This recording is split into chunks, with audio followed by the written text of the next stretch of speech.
But the reality of it is, some of the most legendary rappers then got topped off by Africa Bambaataa. You got to understand something, right? When you watch that, the door, when Nori talks about on his platform, there's 3 doors. In order to get to a certain level, you had to go through a certain door. What Nori kept saying, that door is true. And the fact that I keep bringing Explain that. In order for you, they say you have to make a blood sacrifice, you have to perform homosexuality, or you have to do, it's 3 doors. But the bottom line to it is, you have to do some type of ritual going through those 3 doors where, like, for example, why is every rapper sitting up there saying, I didn't sell my soul? So the question is, if you didn't sell your soul, who did? But then even more of a question is, if people are selling their soul, who are they selling their soul to in the music industry?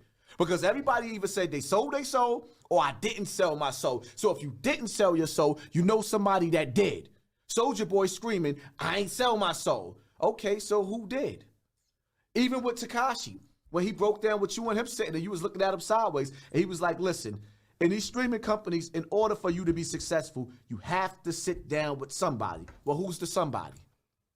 Point blank, period. Who's the somebody?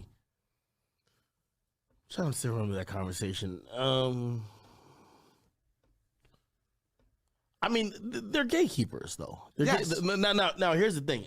I can't say that the gatekeepers, and there's gatekeepers for different facets in the industry. I can't say these people are saying, and I think this is where, African Bambaataa, clearly he's guilty of, to gain access or for him to open a gate, he might be saying he's going to trade it for sexual favors or whatever else.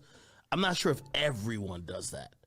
But does that abuse of power, knowing that you're a gatekeeper and someone wants to get on the opposite side or want to gain entrance or access to certain parts of the industry, do they take advantage of that?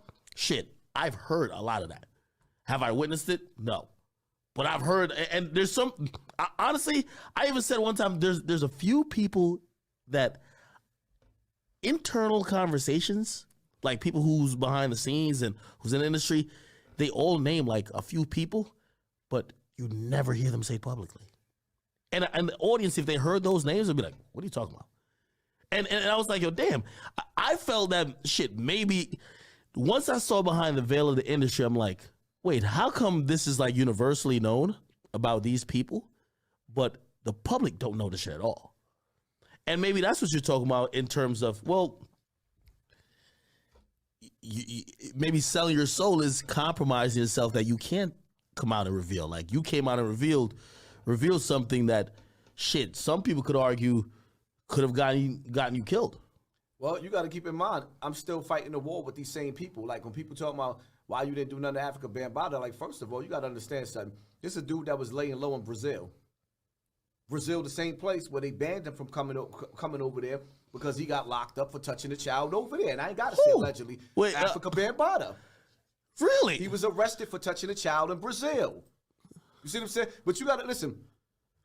So he's a serial fucking... he's a serial, like, you got to understand something. That dude got at least about a minimum of 5,000 children